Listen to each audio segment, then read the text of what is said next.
أدراك ما طارق النجم الثاقب إن كل نفس لما عليها حافظ. صدق الله العظيم. وقال الله تعالى في شأن نبيه إن الله وملائكته يصلون على النبي يا أيها الذين آمنوا صلوا عليه وسلموا تسليما. اللهم صل على سيدنا محمد وعلى آله وصحبه وقال صلواتك وعلى معلوماتك وبارك وسلم. حاضران محترم السلام علیکم ورحمۃ اللہ وبرکاتہ. سورہ تاریخ قرآن مجید کا 86 سورہ ہے. ایک رکوع اس میں 17 آیتیں. اللہ تبارک و تعالیٰ یہ ارشاد فرماتا ہے آسمان کی قسم اور آسمان میں چمکنے والے رات کے وقت نکلنے والے ستارے کی قسم. اس سے پہلے کی متعدد آیات میں قرآن مجید کی ابتدا سے اب تک آپ حضرات نے سنا اللہ تبارک و تعالیٰ کوئی بڑی عظمت والی بات، قدرت والی بات بیان فرمانا چاہتا ہے تو اس سے پہلے قسم کا ذکر فرماتا ہے اور قسم اپنی قدرت کا فرماتا ہے. تو اللہ تبارک و تعالیٰ آسمان کا خالق ہے، اس پروردگار نے فرمایا آسمان کی قسم، اس لیے کہ دنیا میں زمین پر جو چیزیں پائی جاتی ہیں عام طور پر وہ انسان کی بنی ہوئی ہوتی ہیں، اس کی مصنوعات ہے، اور آسمان خود زمین اللہ تعالیٰ کی مخلوقات میں سے ہے. بار بار انسان آسمان کو دیکھتا ہے اور آسمان مخلوقات پر سائے کی طرح قائم کرتا ہے. اور آسمان میں لوگوں نے کسی قسم کا کوئی زلزلہ یا اس کا پھٹنا وغیرہ اس قسم کی کوئی چیز نہیں دیکھی. اسی لیے اللہ تبارک و تعالیٰ اپنے قدرت کا ذکر فرما رہا ہے. اور رات میں نکلنے والے ستارے کو یہاں پر اس آیت پاک میں طارق کا لفظ استعمال کیا گیا. قاف الف را قاف. قرآن مجید میں ستارے کے لیے نجم کا لفظ استعمال ہوا ہے اور اسی طرح احادیث پاک میں بھی کوکب کا لفظ استعمال ہوا ہے اور قرآن پاک میں بھی کوکب کا لفظ استعمال ہوا ہے. لیکن یہاں طارق کا اصل معنی ہوتا ہے وہ چیز جو رات میں کھٹکھٹائے. دروازہ کھٹکھٹانے والے کو کہتے ہیں طارق. ستارے چونکہ آسمان میں نکل کر دیکھنے والوں کو رات کے وقت میں ان کے دل میں اللہ تعالیٰ کی قدرت پر ایمان جگاتے ہیں اور ان کے سوئے ہوئے ضمیر کو بیدار کرتے ہیں. تو اسی لیے ستاروں کو طارق کہا گیا. ارشاد فرمایا وما ادراک ما الطارق کہ اے نبی صلی اللہ علیہ وسلم آپ کو معلوم ہے کہ طارق کیا ہے. یعنی یہ وہ ستارہ ہے، ستاروں کا ایک جھرمٹ ہے جو آسمان کے ایک مقام پر رات کے وقت میں مخصوص راتوں میں نکلتا ہے. اور خود اللہ تعالیٰ اس کی وضاحت فرما رہا ہے النجم الثاقب، وہ ستارہ جو سوراخ ڈالنے والا ہے. ثاقب اصل میں چمکنے والے، روشن رہنے والے کو کہتے ہیں. اور اس ستارے کو ثاقب جو آسمان میں نکل رہا ہے اللہ تعالیٰ جس کا ذکر فرما رہا ہے، ستارے کو ثاقب اس لیے کہا گیا، ثاقب کا اصل معنی سوراخ ڈالنے کو کہتے ہیں. چونکہ آسمان میں جب ستارے چمکتے ہیں تو زمین والوں کو ایسا دکھتا ہے کہ وہاں پر آسمان میں سوراخ ہے، کہ آسمان کے اندر سے روشنی باہر نکل رہی ہے، ایسا محسوس ہوتا ہے. اسی لیے لوگوں کو جو دکھتا ہے، محسوس ہوتا ہے، اس کے اعتبار سے ستارے کا نام ثاقب بھی رکھا گیا. تو ستارے کو ثاقب بھی کہتے ہیں، طارق بھی کہتے ہیں، نجم بھی کہتے ہیں، کوکب بھی کہتے ہیں. یہ ساری چیزوں میں رات میں نکلنے کا معنی ہے، چمکنے کا معنی ہے، روشن ہونے کا معنی ہے.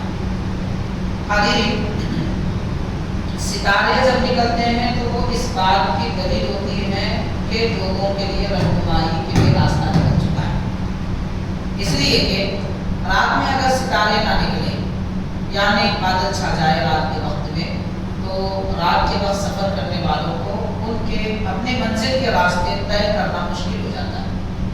خواہ وہ زمین پر سفر طے کرے یا پھر سمندری سفر کرے، ہر صورت میں منزل کی راہ طے مسافرین اس طور پہ کرتے ہیں کہ آسمانوں میں ستاروں کو دیکھ کر کرتے ہیں۔ تو بہرحال اللہ تبارک و تعالیٰ نے اپنی قدرت کی یہ نشانیاں یہاں پر ذکر فرمایا۔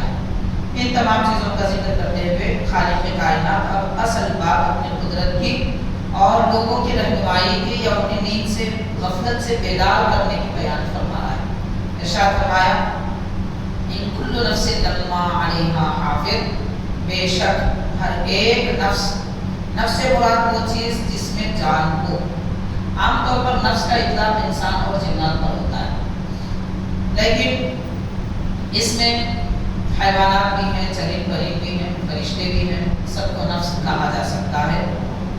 اور یہاں پر خاص طور پر انسان اور جنات مراد لیے گئے ہیں، اس لیے کہ یا تو اللہ تبارک و تعالیٰ یہ بتانا چاہتا ہے نافرمان مخلوقات کو، انسان کو، کہ خالق کائنات بذات خود تمہاری نگرانی فرماتا ہے، تمہیں دیکھتا ہے اور تمہارا راقب ہے، یعنی تمہارے اعمال کی دیکھ بھال کرتا ہے۔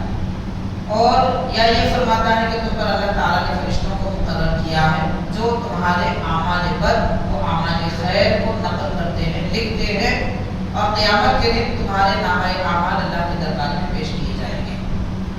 تو رب تعالیٰ نے فرمایا ان کل نفس لما علیہا حافظ، یقیناً ہر جاندار، ہر نفس کے اوپر اللہ تبارک و تعالیٰ حافظ ہے۔ حاضرین، اللہ تبارک و تعالیٰ حافظ ہے مطلب دیکھتا ہے، حفاظت فرماتا ہے، جانتا ہے، اور تمہارے اعمال اس کے پیش نظر ہیں۔ تمہارے اعمال اس سے چھپے ہوئے نہیں ہیں، وہ تمہارے دل کی کیفیت کو حال کو بھی جانتا ہے۔ یہاں پر دراصل اس آیت پاک میں علماء کرام فرماتے ہیں کہ ایمان والوں کو مراقبہ کی تعلیم دی جا رہی ہے۔ مراقبہ کا معنی کیا ہوتا ہے؟ مراقبہ کا لفظی معنی ہوتا ہے کسی چیز، کسی عمل کی طرف توجہ کرنا، اس کو مراقبہ کہتے ہیں۔ تو اولیاء اللہ، بزرگان دین کے پاس مراقبہ کہتے ہیں بندہ اللہ کے دربار میں اپنے آپ کو پیش سمجھے اور یہ تصور کرے کہ ہر وقت اللہ تبارک و تعالیٰ کے وہ حفاظت میں اور اس کی نظر کرم میں اور اس کے علم میں موجود ہے۔ تو جب بندے کو یہ تصور ہوگا کہ اللہ تبارک و تعالیٰ مجھے دیکھ رہا، وہ مراقبہ کرے گا کہ اللہ تعالیٰ مجھے دیکھ رہا ہے، میرے اعمال سے واقف ہے، تو پھر وہ کسی بھی صورت میں کوئی خطا غلطی نہیں کر پائے گا، بشرط یہ ہے کہ یہ تصور اس کے دل میں ہمیشہ جمع رہے۔ اس کو یوں سمجھ سکتے ہیں کہ حضرت سیدنا عبداللہ بن عمر رضی اللہ تعالیٰ اپنے ابتدائی دور کی بات فرماتے ہیں کہ آپ فرماتے ہیں میں ایک راستے سے گزر رہا تھا، آبادی سے دور کسی جنگل کے علاقے میں، وہاں پر دیکھا کہ ایک غلام، کسی آدمی کا غلام ہے، وہ بکریاں چرا رہا ہے۔ آپ فرماتے ہیں میں چونکہ سفر میں تھا اور مجھے دودھ یا بکری کے کھانے پینے وغیرہ کی ضرورت تھی، تو میں نے اس غلام سے کہا کہ تو ایک بکری مجھے بیچ دے، میں خریدنا چاہتا ہوں۔ تو اس بکری والے غلام نے کہا کہ یہ بکریاں میری نہیں، میں ان بکریوں کا مالک نہیں ہوں۔ تو حضرت عبداللہ بن عمر رضی اللہ تعالیٰ فرماتے ہیں میں نے اسے آزمانے کے لیے، جانچنے کے لیے کہا کہ تو کہہ دینا اپنے مالک سے یہ کہہ دینا کہ بکری جو تھی اس میں سے ایک بکری بھیڑیے نے کھا لی ہے اور مجھے ایک بکری بیچ دینا۔ آپ اسے آزمانا چاہتے تھے۔ تو اس غلام نے کہا پھر اللہ تعالیٰ کہاں ہے؟ اس نے بس اتنا جملہ کہا فَأَيْنَ اللَّهُ تَعَالَى، یعنی میں یہ کہوں گا کہ بکری بیچ دی گئی ہے، بکری بیچ کر میں اس کا نفع لے کر، اس کی قیمت لے کر یہ کہوں اپنے مالک کو دھوکہ دوں یا جھوٹ بولوں کہ بکری کو بھیڑیے نے کھا لیا ہے؟ پھر اللہ تعالیٰ نے تو دیکھ رہا ہے، اس کو تو علم ہے، وہ لوگوں کے دل کی کیفیت جانتا ہے، دل کے احوال سے واقف ہے، میرا اتنا بڑا عمل نہیں دیکھے گا؟ اللہ تعالیٰ جب دیکھتا ہے تو کیا میں خالق کائنات کو اپنا مالک خالق نہیں مانتا، اس کو قدرت والا نہیں جانتا؟ یہ سب میں مانتا ہوں اور جانتا ہوں، تو پھر جھوٹ کیسے بولوں اور مالک کو دھوکہ دے کر بکری بیچے کیسے، کس طرح بیچوں؟ تو یہ جملہ نکلنا تھا۔ حضرت عبداللہ بن عمر رضی اللہ تعالیٰ کے دل پہ رقت طاری ہو گئی اور آپ اس کے بعد سے اپنی زندگی میں اکثر یہ واقعے کو یاد کرتے اور لوگوں سے بیان کرتے ہیں کہ وہ غلام تھا جس کو اللہ تعالیٰ کا خوف تھا۔ میں نے ایسے غلام کو خوف خداوندی رکھتے ہوئے نہیں دیکھا کہ وہ اپنے حال اور اپنے دل کی کیفیات پر اللہ تعالیٰ کو نگہبان چاہتا ہے، اللہ تعالیٰ کو راقب چاہتا تھا، اللہ تعالیٰ کو حافظ چاہتا تھا۔ اس کے بعد حضرت عبداللہ بن عمر رضی اللہ تعالیٰ عنہ نے اس کے مالک کے پاس آپ تشریف لے گئے جو غلام اور بکریوں کا مالک تھا۔ غلام کو بھی خریدا، بکریوں کو بھی خریدا، خرید کر غلام آزاد کر دیا اور بکریاں اس کے حوالے کر دی اور فرمایا کہ تو نے مجھے یہ بتایا ہے اور سکھایا ہے کہ اللہ تبارک تعالیٰ کو ہمیشہ ہم کو دیکھنے والا اور ہم اس کے دربار میں موجود ہے، یہ کس طریقے سے تصور باندھا جا سکتا ہے، اس لیے میں نے تجھے خریدا اور مجھے آزاد کر دیا۔ تو حالی یہ تصور اگر ایمان والوں کے دل میں بس جائے کہ اللہ تعالیٰ دیکھ رہا ہے، اللہ تعالیٰ محافظ ہے، اللہ تعالیٰ نگہبان ہے اور اللہ تعالیٰ گناہوں کی سزا دیتا ہے، بدلہ دیتا ہے، تو پھر ہر آدمی اپنے معاشرے میں، اپنے ماحول میں بہترین زندگی گزارے گا، نہ کسی کا حق چھینے گا، نہ کسی کا مال مارے گا اور نہ کسی کی برائی کرے گا، نہ کسی کو نقصان پہنچانا چاہے گا، دھوکہ دینے سے بھی بچے گا، جھوٹ سے بھی بچے گا، کیونکہ ہمیشہ اس کے پیش نظر اللہ تبارک تعالیٰ کی ذات پاک ہوتی ہے۔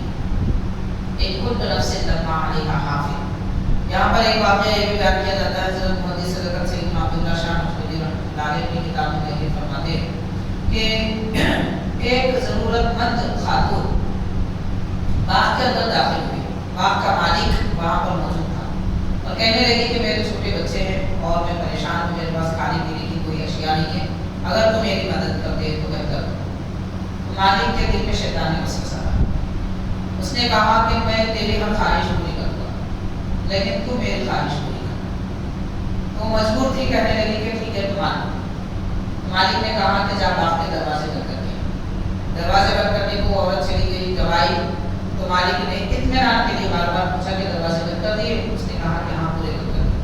اس نے پوچھا یہ دروازہ بند کیا، وہ دروازہ بند کیا، جتنے دروازے تھے باغ کے ہاں سب بند کر دیے تاکہ اس کو یقین ہو جائے کہ کوئی باہر سے یہاں موجود نہیں ہے۔ اس کے بعد بار بار اصرار کرنے پر اس عورت نے کہا کہ میں نے تیرے باغ کے سارے دروازے بند کر دیے مگر ایک دروازہ میں بند نہ کر سکی۔ تو اس آدمی نے کہا کھلا کیوں رکھی؟ تو کہتی ہے کہ میں بند کر ہی نہیں سکتی۔ وہ کون سا دروازہ ہے؟ تو عورت کہتی ہے وہ اللہ تعالیٰ کا دروازہ ہے کہ کوئی دروازے بند کر دیے جائیں اللہ تعالیٰ کو دیکھتا ہے۔ یہ کہنے کے بعد وہ آدمی نے جب یہ بات سنی تو اس کے دل پہ رقت طاری ہو گئی، بے ہوش ہو گیا۔ آدمی کو جب دل پر صدمہ لگتا ہے تو وہ بے قابو ہو جاتا ہے، بے ہوش ہو گیا۔ ہوش آنے کے بعد میں سارا باپ اس عورت کے حوالے کر دیا اور خود دنیا چھوڑ کر چلا گیا۔ قادری اللہ تبارک و تعالیٰ حافظ ہے، اور ایک حدیث پاک میں آتا ہے یہ ایمان والوں پر خالق کائنات کا بے حد احسان ہے۔ حدیث پاک میں آتا ہے تفسیر القرآن بیان کے حضرت مالک نے مفسر نے بیان فرمایا، حضور اکرم صلی اللہ علیہ وسلم کا فرمان ہے اللہ تعالیٰ ہر ایک مومن کے پاس 160 فرشتوں کو مقرر فرمایا ہے۔ وہ فرشتے اور ہیں جو نامہ اعمال لکھتے ہیں، اس کے علاوہ بندوں کی حفاظت کے لیے 160 فرشتے اللہ تعالیٰ نے ہر مومن کے ساتھ مقرر کیے۔ یہی وجہ ہے کہ وہ فرشتے مومن کے اوپر آنے والی بلاؤں، مصیبتوں اور شیاطین کے جو نقصان کے طریقے ہوتے ہیں ان کو ایسے دور کر دیتے ہیں جیسے کوئی آدمی شہد کے برتن میں مکھیوں کو گرنے سے روکتا ہے، جیسے کوئی مکھیوں سے شہد کی حفاظت کرتا ہے، فرشتے مومن کی ویسی حفاظت کرتے ہیں۔ اور سرکار نے ارشاد فرمایا اگر وہ فرشتے نہ ہوتے تو شیاطین ایمان والوں کا گلا دبا دیتے اور اسے موت کے گھاٹ اتار دیتے۔ تو اندازہ کیا جائے کہ اللہ تبارک و تعالیٰ نے ہم پر کتنا بڑا احسان کیا، یعنی ہماری حفاظت کے لیے خالق کائنات، اور یہ حفاظت شیاطین سے جس سے ہماری ایمان کو نقصان نہ ہو، جسم کو نقصان نہ ہو، روح کو نقصان نہ ہو۔ اگر مومن خود اپنے دل کے دروازے کھول دے اور شیاطین کو دعوت دے تو کیا کہا جا سکتا ہے؟ تو میرا حاضرین کرام اللہ تعالیٰ نے مومن کی حفاظت کے لیے فرشتوں کو مقرر فرمایا ہے۔ اسی لیے خالق کائنات کا نام مبارک حفیظ ہے اور حافظ بھی ہے، یعنی وہ حفاظت فرمانے والا ہے۔ علماء کرام نے یہ بھی لکھا ہے کہ اللہ تعالیٰ کا یہ نام حافظ، اس کا جو لوگ ورد کرتے ہیں تو وہ دنیا آخرت کی ہر بلا، مصیبت اور ایمان پر وارد ہونے والے وسوسوں سے محفوظ رہ جاتا ہے۔ اپنی حفاظت کے لیے اللہ تعالیٰ کے اس نام پاک کا ذکر کثرت سے کرنا چاہیے، یا حافظو یا حفیظو، دونوں بھی اللہ تعالیٰ کی صفات۔ اس کے بعد ارشاد فرمایا فَلْيَنظُرِ الْإِنسَانُ مِمَّا خُلِقَ، یہ سب فرما کر رب نے فرمایا انسان غور کرے کہ اسے کس سے پیدا کیا گیا، مِمَّا خُلِقَ، اس کو کس چیز سے پیدا کیا گیا۔ یہاں یہ بتایا جا رہا ہے کہ انسان اپنے ڈیل ڈول اور اپنی طاقت و قوت، منصب و عہدہ، کرسی وغیرہ ان ساری چیزوں کو دیکھ کر غالب بن جاتا ہے، بدکلامی کرتا ہے، متکبر ہو جاتا ہے، گھمنڈی کرنے لگتا ہے، اوروں کو کمتر سمجھتا ہے، لوگوں کے زندگیوں کو چھین لیتا ہے، مال چھین لیتا ہے، یہ ساری برائیاں اس کے اندر آتی ہیں۔ اللہ تعالیٰ فرما رہے ہیں کہ انسان کو کس بات پہ اترا رہا ہے، کیا بات ہے جس کی وجہ سے تیرے اندر یہ تکبر ہے، جبکہ اللہ تعالیٰ کی صفت ہے متکبر، یعنی اللہ تعالیٰ بلند و بالا ہے، کبریائی اس کی شان ہے، بلندی اس کی عظمت ہے، لیکن بندے کو یہ زیب نہیں دیتا کہ وہ اپنے آپ کو بڑا سمجھے، بڑا جانے، طاقتور سمجھے اور متصرف سمجھے، میں جو چاہے کر سکتا ہوں یہ جانے۔ اللہ تبارک و تعالیٰ جس کو محفوظ رکھنا چاہے اسے کوئی نقصان نہیں پہنچا سکتا۔ تو رب نے فرمایا مما خلق، تو کس سے پیدا کیا گیا، اس پر غور کرے انسان، کس سے پیدا کیا گیا؟ فرماتا ہے خلق من ماء دافق، ایسے پانی سے پیدا کیا گیا جو ناپاک اچھلتا ہے، یعنی منی سے پیدا کیا۔ مرد کے پاس قدرتی طور پر رب نے جو مادہ منویہ پانی کا قطرہ اس کے جسم میں پیدا کیا ہے، جو اس کے جسم کی قوتوں کا خلاصہ ہوتا ہے، مادہ منویہ اس کے جسم کی پوری قوتوں کا خلاصہ ہوتا ہے، اس سے انسان کو اللہ تعالیٰ نے پیدا کیا۔ تو اللہ تعالیٰ فرماتا ہے تو ناپاک پانی سے پیدا ہوا ہے، ناپاک پانی سے پیدا ہوا ہے، اور کون سا پانی؟ یخرج من بین الصلب والترائب، ایسا پانی جو مرد کے ریڑھ کی ہڈی پیٹھ سے نکلتا ہے اور عورت کے سینے کے پاس سے نکلتا ہے۔ ترائب یعنی ان ہڈیوں کو کہتے ہیں جو آدمی کے سینے کے پاس پائی جاتی ہیں۔ تو عورت اور مرد کے دو پانیوں کے جمع سے انسان پیدا ہوتا ہے، یہ اللہ تعالیٰ کی قدرت ہے۔ اور یہاں علماء نے یہ بھی لکھا ہے کہ اللہ تعالیٰ کی قدرت کی تو بڑی شان ہے کہ کس طریقے سے انسان کو اللہ تعالیٰ نے اپنی قدرت کا شاہکار بنایا۔ قرآن مجید میں بھی ایک مقام پر آیا ہے، غالباً سورہ نحل میں اللہ تعالیٰ نے فرمایا کہ اللہ تعالیٰ دودھ حیوانات سے ایسے نکالتا ہے کہ ناپاکی اور خون، یعنی اس کے جانور کی گندگی اور خون دونوں کے درمیان سے دودھ نکلتا ہے۔ آپ غور کیجئے، فریج میں بھی اگر ہم پانی رکھتے ہیں اس کے ساتھ ادرک لہسن رکھ دیجیے تو پانی میں اس کی بو آ جائے گی، سیب رکھیں گے اس کی بو آ جائے گی، آم رکھیں گے پانی میں اس کی بو آ جائے گی، یعنی صحبت کی وجہ سے پانی میں بھی بو آتی ہے۔ لیکن اللہ کی قدرت ایسی ہے، خون بھی ناپاکی، سراسر ناپاکی، اور ان مخلوق کی گندگی بھی ناپاکی، بدبو جسے کوئی برداشت نہیں کر پاتا، لیکن ان دونوں کے درمیان سے اللہ تعالیٰ دودھ نکالتا ہے، اور ایسا نکالتا ہے کہ نہ گندگی خون کا رنگ ہوتا ہے اس میں اور نہ ہی اس کی بو پائی جاتی ہے۔ یہ اللہ تعالیٰ کی قدرت ہے۔ تو جو قادر مطلق دودھ کو گندگی کے درمیان سے نکال کر محفوظ رکھتا ہے، وہ خالق کائنات جو گندگی کے پانی میں پھول کھلاتا ہے، کمل کا پھول، چمیلی کا پھول، تو ایسے پھول جو گندگیوں میں گندے پانی میں نکلتے ہیں، وہ قادر مطلق کیا ایمان والوں کی حفاظت دشمنوں کے درمیان نہیں کرے گا؟ وہ اگر حفاظت کرنا چاہے، حضرت موسیٰ علیہ السلام کی حفاظت فرمایا فرعون کے محل میں، حضرت موسیٰ علیہ السلام کے رب نے پرورش فرمائی اسی آپ کے ہی دشمن کے گھر میں۔ کہانی ایمان کبھی کمزور نہیں ہونا چاہیے، یقین اللہ کی ذات پہ کبھی کمزور نہیں ہونا چاہیے، آدمی کبھی ناامیدی کی صورت ہی نہ دیکھے، یقین رکھے کہ کوئی مصیبت کیوں نہ ہو، نجات اللہ عطا فرمائے گا۔ یہ اور بات ہے کہ اللہ تعالیٰ اگر ارادہ نہ فرمائے تو اس کا اختیار، اس میں بھی بندے کو راضی رہنا چاہیے۔ اللہ تعالیٰ یہ ارادہ نہ فرمائے نہیں، یہ بندے کو یہ ہونا ہی چاہیے، لینا ہی چاہیے، مرضی اس کی، ہر حال میں راضی ہوں، جو چاہو کرو آقا، آسی بھی تمہارا ہے، یہ کیفیت بندے کی ہونی چاہیے۔ تو بہرحال خالق کائنات ارشاد فرماتا ہے کہ انسان تو تکبر کرتا ہے، اتراتا ہے، مجھے تو ناپاک پانی سے اور ناپاکیوں کے درمیان سے پیدا کیا گیا ہے۔ تو جس رب نے پانی کے ایک قطرے کو خون کی شکل دی، خون کو گوشت کی شکل دی، گوشت پر ہڈیاں چڑھائی اور اس کا جسم بنایا، صورت بنائی، شکل بنائی، روح ڈالی، پرورش فرمائی ایسی جگہ پر جہاں ہوا نہیں پہنچ سکتی، ماں کے پیٹ میں رحم مادر میں رب تبارک و تعالیٰ نے وہاں بھی اس کو غذا دی۔ جو خالق کائنات ماں کے پیٹ میں اولاد کو غذا دیتا ہے، اتنے کھلے آسمان کے نیچے وہ بندے کو رزق نہیں دے گا؟ تو رزق کے متعلق بھی لوگوں کو پریشان ہونے کی ضرورت ہی نہیں ہے۔ رزق نہیں ملتا ہے، وہ نہیں ملتا ہے، اس لیے حرام کاریوں کی طرف بڑھتے ہیں۔ کیا کرے، کوئی اور راستہ نہیں ہے، ہمارا بھی کمانا پڑے گا۔ افسوس کی بات، بند پیٹ میں اللہ تعالیٰ رزق دینے والا رزاق، اس کی شان ایسی ہے بلکہ پیدا ہونے سے پہلے بھی اس نے پرورش کی۔ منی کے مادے کی پرورش بھی اسی نے کیا، پانی کو بھی اسی نے پیدا کیا، اور دنیا میں انسان آنے سے پہلے روح کی پرورش بھی اسی نے فرمائی۔ تو وہ خالق کائنات جو ازل سے رزاق ہے اور اپنی مخلوق کو رزق پہنچاتا ہے، کھلے آسمان کے نیچے بندوں کو رزق نہیں دے گا، اگر کوئی سمجھدار ہے تو کتنی بڑی مہربانی ہوگی۔ قرآن تعالیٰ فرمایا ہے کہ اتنی صورت و شکل اور قدرت سے بندے کو پیدا کرنے والا پروردگار انہ علی رزقہ لقادر، بے شک وہ اس بندے کو دوبارہ پیدا کرنے پر قدرت رکھتا ہے۔ یعنی مرنے کے بعد لوگ کہتے ہیں کہ ایک بار مر گئے ختم، اس کے بعد پھر دوبارہ پیدا نہیں ہوں گے۔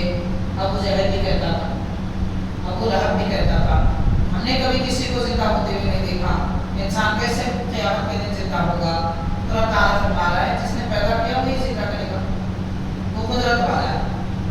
اس کے بعد ارشاد فرمایا کب زندہ کرے گا؟ قیامت کے دن، یوم تبلی السرائر، وہ دن ہے قیامت کا کہ جس میں لوگوں کے دل میں پائی جانے والی رازدار باتیں لوگوں کے سامنے ظاہر کر دی جائیں۔ اور یہ بھی فرمایا کہ قبروں میں جنہیں دفن کر دیا گیا تھا، جیسے حضرت آدم علیہ السلام کے زمانے میں دفن کیا گیا، سالوں سال گزر چکے، لیکن اس کو بھی اللہ تعالیٰ قیامت کے دن قبر سے باہر نکالے۔ گویا کہ وہ ایک راز تھا جسے لوگ جان نہیں سکے، پہچان نہ سکے، اللہ تعالیٰ اسے بھی پیدا کرے گا۔ فما لہ من قوۃ ولا ناصر، اور اس دن جو بندہ بھی پیدا ہوگا نہ اس کے پاس کوئی قوت ہوگی نہ کوئی مددگار۔ تو ساری قوتیں دنیا میں ہیں، سارے مددگار دنیا میں، آخرت میں اللہ تعالیٰ کی مخالفت اور نافرمانی کرنے والے کا کوئی مددگار نہیں۔ البتہ جو مومن ہے، خالق کائنات خود فرماتا ہے میں اس کا مددگار، مومن اس کے مددگار ہے، اللہ کے رسول صلی اللہ علیہ وسلم اس کے مددگار۔ تو ایمان والوں کے بارے میں تو اللہ تعالیٰ فرماتا ہی ہے والسماء ذات الرجع والارض ذات الصدع۔ پھر اللہ تعالیٰ قسم بیان فرما رہا ہے اس آسمان کی قسم جو لوٹانے والا ہے، یعنی پانی کا جو قطرہ آسمان سے گرتا ہے پھر وہ آسمان ہی کی طرف اڑ کے جاتا ہے، تو اس آسمان کی قسم جس کی طرف پانی پلٹ کر جاتا ہے، والارض ذات الصدع، اور اس زمین کی قسم جو پھٹ جاتی ہے۔ زمین پھٹ جاتی ہے تو بیج سے پودے نکلتے ہیں اور انسان کی غذا، مخلوقات کی غذا کا سامان بنتا ہے۔ انہ لقول فصل، تو زمین اور آسمان کی قسم، قیامت کا واقع ہونا بھی اللہ تعالیٰ کا یقینی فیصلہ ہے جس میں کوئی شک نہیں ہے۔ وما هو بالحزن، یہ کوئی مذاق کی بات نہیں۔ مشرکین کہتے تھے مذاق کی بات ہے، اللہ تعالیٰ فرمایا کہ مذاق کی بات ہے نہیں ہے۔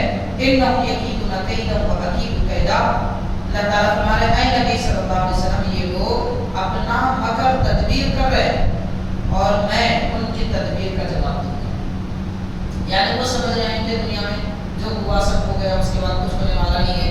اللہ تعالیٰ فرما رہے ہیں میں بتاؤں گا قیامت کے دن کہ ان کا جواب کیسے دیا جاتا ہے۔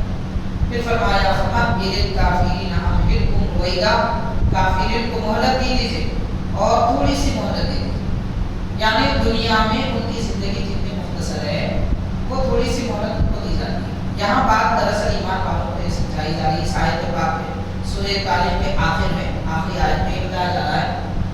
عام طور پر دیکھا جاتا ہے کہ دنیا میں مسلمان زیادہ طور پر پریشان کر دیتے ہیں۔ پریشانی کا معنی یہ ہے کہ ان کی خواہشوں کی پوری تکمیل ہوتی، اور جیسے غیر مسلمین کو رزق ملتا ہے، دولت ملتی ہے، عالیشان محلات ملتے ہیں، دنیا میں آرام کی زندگی ملتی ہے، ایمان والے ان کی بنسبت کم نعمتیں ہوتے ہیں۔ اس کی ایک وجہ تو یہ ہے کہ دنیا ناپاک ہے اور اللہ تعالیٰ اپنے پیاروں کو ناپاکی سے دور رکھتا ہے، اس لیے ایمان والوں کو دنیا نہیں دیتا۔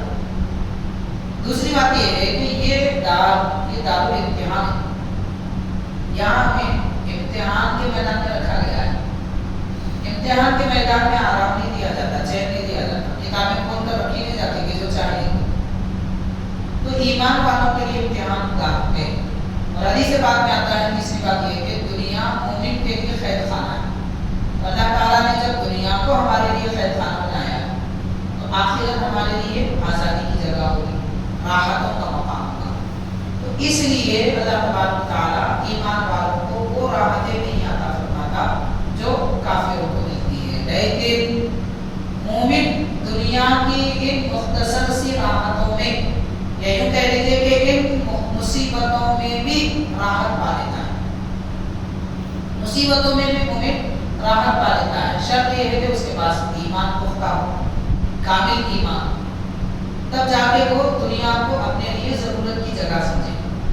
تو میرا حاضرین کرام، کافروں کو یہاں پر مہلت دی جا رہی ہے، یعنی انہیں ہر طرح کی سہولت اور آرام دیا جا رہا ہے۔ وہ برا بھلا بھی کہتے ہیں تو ان سے کوئی پاسپورٹ یا بدلہ دنیا میں نہیں دیا جاتا، آخرت میں بتایا جائے گا۔ اس کے برخلاف حدیث پاک میں آتا ہے اگر کوئی مومن غلطی کرتا ہے، گناہ ہو جاتا ہے، تو اللہ تعالیٰ اس کا بدلہ دنیا میں ہی اسے اس طرح دے دیتا ہے کہ کوئی مصیبت میں مبتلا کر دیتا ہے، تو وہ گناہ کا کفارہ مصیبت ہو جاتی ہے۔ آخرت میں اس گناہ کی پھر سزا نہیں دیتی جس گناہ کا کفارہ دنیا میں مل جاتا ہے۔ جیسے عام طور پر ایمان والوں کو رنج ہوتا ہے، تکلیف ہوتی ہے، دل آزاری ہوتی ہے، کبھی کچھ زخم ہو جاتا ہے، کبھی نقصان ہو جاتا ہے، یہ ساری چیزوں کو ہم اس محل میں سوچنا چاہیے کہ یہ میرے گناہوں کا کفارہ ہے۔ اگر ایسا سوچیں گے تو شکر کا مادہ پیدا ہوتا ہے، اللہ تعالیٰ کے دربار میں شکر ادا کریں گے کہ پروردگار آخرت کی نعمتوں کے لیے ہمیں دنیا میں مصیبتیں عطا فرما رہا ہے۔ تو بہرحال ایمان والوں کے لیے دنیا میں راحت ہے ہی نہیں، اسی لیے راحت تلاش نہیں کرنا چاہیے۔ یہ تو ایک دنیاوی اعتبار سے، اگر حقیقت میں دیکھا جائے نماز پڑھنا جتنا مشکل کام ہے، قرآن مجید پڑھنا جتنا مشکل کام ہے، عبادت میں لگے رہنا جتنا مشکل کام ہے، کوئی کام اتنا مشکل نہیں۔ آزما کر دیکھ لیجیے، اگر اللہ کا شکر ہے، اگر ہمیں نماز کے لیے آنا آرام نظر آنا ہے تو رب کا شکر ادا کرنا چاہیے، ورنہ بہت مشکل کام ہے۔ مشکل اس معنی میں کہ دل راضی نہیں ہوتا، دوسری مصروفیات آ جاتی ہے، کوئی نہ کوئی کمی باقی رہ جاتی ہے، آخر کار ہوتا یہ ہے کہ رکعت باندھنے کے بعد بھی نماز میں دل نہیں لگتا۔ تو نماز کے اندر بھی آدمی اپنے نفس اور شیطان سے لڑتا رہتا ہے، اپنی توجہ اللہ کے دربار میں لانا چاہتا ہے، شیطان کھینچنا چاہتا ہے۔ تو یہ جو ہما ہمی اور یہ کشمکش چل رہی ہے، اس پر بھی اجر ہے، اس پر بھی ثواب ہے۔ نماز تو نماز ہے، عبادت تو عبادت ہے، لیکن تصور دربار الہی میں زمانے کے لیے جو کوشش کی جاتی ہے، یہ کیا مشکل آسانی ہے؟ مشکل ہے۔ ایمان والے کے لیے دنیا میں مشکل ہی ہے، آسانی سے ہم چین کی زندگی گزار ہی نہیں سکتے۔ ہاں یہ اور بات ہے کہ جب یہ کرتے رہتے ہیں تو اسی میں لطف آنے لگتا ہے، اسی میں مزہ آتا ہے، اسی میں آسانی دکھتی ہے، اسی میں راحت دکھتی ہے، بلکہ ایسا نہ ہو تو پریشانی ہوتی ہے۔ تو میرا حاضرین کرام، ایمان والوں کے لیے اللہ تبارک تعالیٰ نے مہلت نہیں دی ہے، یہ اللہ کا شکر ہے، اور کافروں کو اللہ تعالیٰ نے مہلت دی ہے۔ اسی لیے بعض بزرگوں نے فرمایا اگر کسی کو اللہ تعالیٰ دنیا دے رہا ہے، دنیا کی ساری آسائش دے رہا ہے، تو یہ مت سمجھو کہ ہم بڑے اللہ کے پیارے ہیں۔ یہ اس بات کی دلیل ہے کہ کہیں اللہ تعالیٰ تم سے ناراض تو نہیں ہے۔ تو دنیا کی آسائشیں آنے پر اپنی اصلاح کرنی چاہیے، غور کرنا چاہیے کہ مجھ سے کیا ایسی خطائیں ہو رہی ہیں کہ آسانیاں راحتیں مشکلات کیوں نہیں آ رہی۔ یہ مومن کی فکر اور سوچ ہونی چاہیے۔ بہرحال سورہ بطال یہاں پر مکمل ہوا، اگلے اور چند سورے انشاءاللہ اگلی نشستوں میں اس کی تفصیل ہوگی۔ دربار میں دعا پروردگار نے جو کہا سنا اس پر عمل کی توفیق عطا فرما، قرآن مجید کی آیات بینات نورانیت سے ہمارے دل اور ارواح کو نورانیت عطا فرما رب العالمین۔